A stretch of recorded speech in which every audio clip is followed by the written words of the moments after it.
Reka nongere mbifuriza gukomeza kugira umunsi mwiza n'ibihe byiza kuri mwese mukomeje kudukurikira kuri The Heart of Africa. Reka nongere mbifurize gukomeza kugira weekend nziza, nanakubwira ngo ujya munsi yo video yawe hepfo gato ukore kuri subscribe cyangwa se sabone mu ndimi mpuzamahanga, hanyuma ujye uwa mbere mu kuba wabona amakuru. Iyo ukoze kunzogera rero uwa mbere mu kubona notification zikubwira ko hari inkuru twamaze gutegura, ukazikurikira mu buryo ugezwe. Tujye kwerekeza mu gihugu cy'u Burundi, twakoza kwerekeza kandi mu gihugu cy'u Rwanda. Hari byinshi bitandukanye mu makuru agezweho arebana na byinshi kandi biba birimo biragenda byandikwa hirya no hino ku ruhande rw'ibitangazamakuru bitandukanye. Perezida w'igihugu cy'u Burundi Evariste Ndayishimiye aherutse gutangaza uko yatanze ruswa ya miliyoni zigera kuri 4 z'amafaranga akoreshwa mu gihugu cy'u Burundi kugira ngo abone lisansi.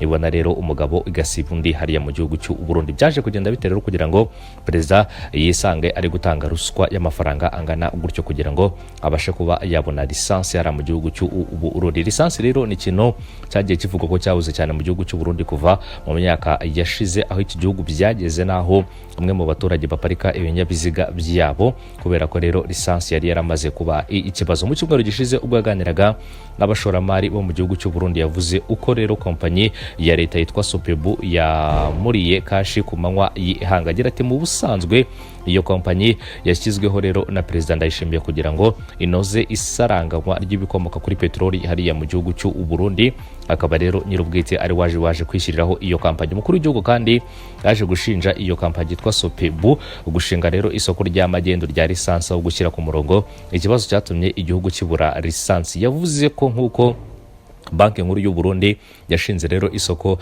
ry'abaringa ry'amadovize, ari nako Sopebu yashinze isoko rero ry'ibikomoka kuri peteroli mu buryo bunyuranyije n'amategeko. Mu rwego rwo gukora iperereza ku bakekwaho ruswa muri iyo kompanyi, Ndayishimiye yavuze ko rero yohereje umuntu kujya kumuzanira litiro zigera ku bihumbi 10 za lisansi. Umukuru w'igihugu yavuze ko ngo uwo muntu yatumye yahise rero asabwa gutanga miliyoni 8 enye za ruswa n'izindi enye zo kugura iyo lisansi. Izo miliyoni kandi Ndayishimiye yavuze ko ari we wazitanze kugira ngo abone ibimenyetso simusiga by'uko abo bayobozi bo muri iyo kampani yitwa Sopebu barya ruswa. Yagize ati rero njyewe Sopebu akaba rero ari Societe Petrolière du Burundi yansabye ruswa ya miliyoni zigera kuri 4 njyewe ubwanjye, nkuko rero yabyivugiye mu magambo. Perezida kandi Ndayishimiye yavuze ko aho rero guha lisansi ama station asanzwe azicuruza, Sopebu rero iyiha abantu ku giti cyabo batanze ruswa bakamenya aho rero bajya kuyibikira, nkuko yakomeje kugenda abigaruka. Yavuze ko ariko kandi bigenda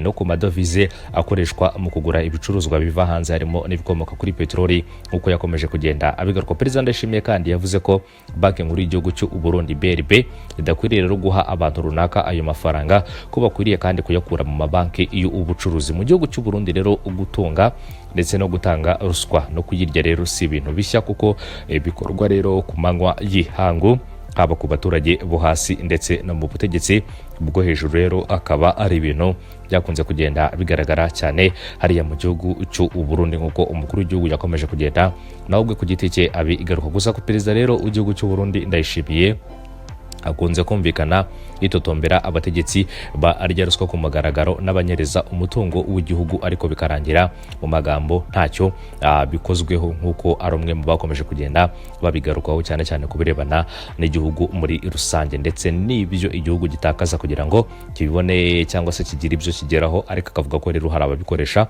mu nyungu zabo, cyane cyane rero nk'izo lisansi zigurishwa abantu ku giti cyabo nyamara zagahawe amastation akunguka ndetse n'abaturage bagatanga amafaranga. Tujye kwerekeza rero mu ntara y'Amajyepfo ngo umusore asambanyije umukobwa utwite inda itariye.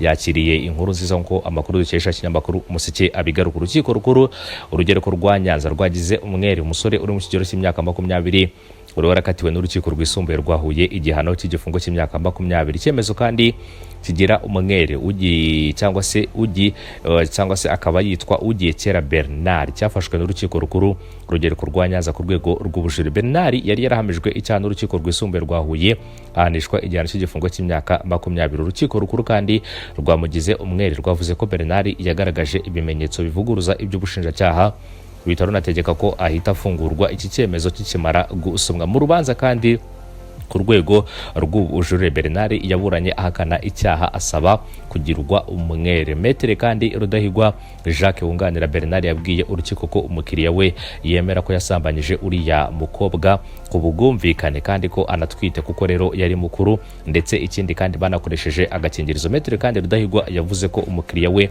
wari mu kigero cy'imyaka 20 yasambanye n'umukobwa wari gusatira kugira imyaka 19 nk'uko icyemezo cy'amavuko cyatanzwe n'umwanditsi w'irangamimerere berekanye kibyemeza. Metere Rudahigwa kandi yemeza ko umukuru cyangwa se yemeza ko urukiko rwisumbuye rwa Huye rwahamije icyaha umukiriya we rugendeye kandi ko yemeye ko yaryamanye n'uriya mukobwa kandi ko yaremeye igikorwa bakoze atemeye icyaha kuko rero anaburana mu rukiko rwisumbuye rwa Huye.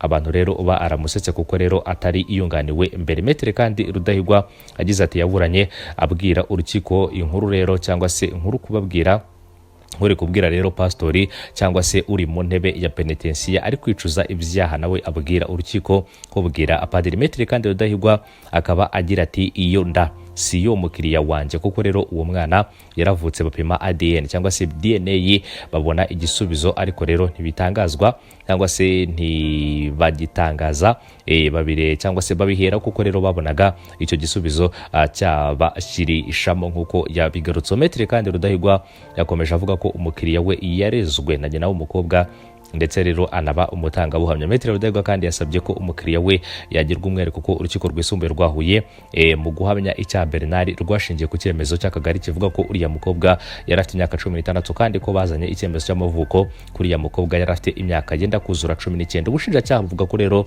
uriya musore yasambanije umwana w'umukobwa kandi na se rero w'umwana yabonye uriya musore amusambanyiriza umukobwa mu ishyamba. Ubushinjacyaha bukaba bwaremeraga ko rero icyangombwa cy'amavuko cy'umukobwa kuko cyatanzwe n'inzego zibifitiye ububasha kandi babonye ko umwana asambanywa yari afite imyaka 17 n'amezi 6 kandi ko bamupimye basanga anatwite, bityo kuvuga ko rero yasambanyijwe atwite atari ibyo. Uhagarariye kandi ubushinjacyaha yagize ati Bernard yarezwe ko yasambanije uriya mwana, byo rero ntibikuraho icyaha kuko yagikoreye umwana utarageza imyaka y'ubukuru. Ubushinjacyaha bwavuze ko rero uregwa yagabanyirijwe igihano agahabwa igihano cy'igifungo cy'imyaka 10 kuko rero na mbere yemeraga icyaha, bityo nabyo rero byaba impamvu nyoroshya. Uhagarariye kandi ubushinjacyaha yakomeje agira ati ikiregwa so gutera inda ahubwo haregwa gusambanya umwana kandi n'uwo turega yemera ko basambanye. Ku rukiko rero rwariherereye rusanga ubujurire bwa ugiye kera Bernard bufite ishingiro agirwa umwere. Metre Jacques Rudahigwa kandi yabwiye umuseke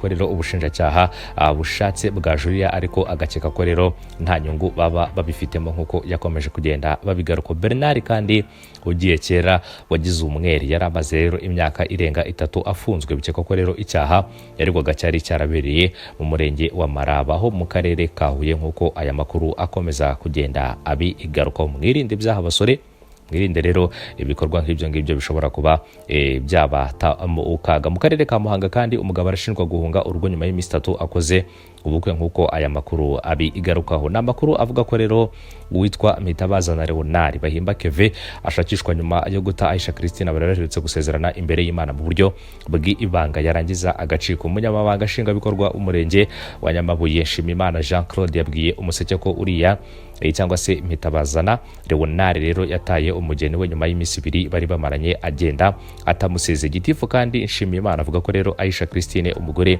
yarafitanye ubukwe n'undi musore kandi ko rero bagombaga gusezerana imbere y'amategeko ku itariki ya 28 Werurwe 2025, noneho rero byagera ku itariki ya 29 Werurwe bagasezerana imbere y'Imana. Nshimiyimana avuga ko rero amakuru afite yemeza ko aba bombi hari byo batumvikanye noneho bituma ubukwe bupfagira. Ati rero umugeni yigira inama yo gushaka undi musore bakorana ubukwe rero kuri izo tariki yishumbusha cyangwa se yishumbusha uwitwa Mpitabazana Leonard. Avuga ko rero Aisha na mugenzi we batigeze bajya gusezerana mu murenge ahubwo bahitamo guhamagara pasiteri abasezeraniza mu rugo rwabo cyangwa se rwaho uwo mukobwa yari atuye i Rugobagoba ho mu karere ka Kamonyi. Gitifu kandi Nshimiyimana avuga ko rero hari amabanga y'urugo akomeye Aisha Christina n'umugabo we rero Mpitabazana Leonard batumvikanyeho. Umugabo afata icyemezo cyo guta umugore aracika kandi ntiyasubira muri uwo murenge wa Nyamabuye aho yari asanzwe atuye. Agira ati rero umugore we ategereje ko umugabo agaruka araheba aza kwa sebukwe kubaza amakuru. Nshimiyimana uyobora umurenge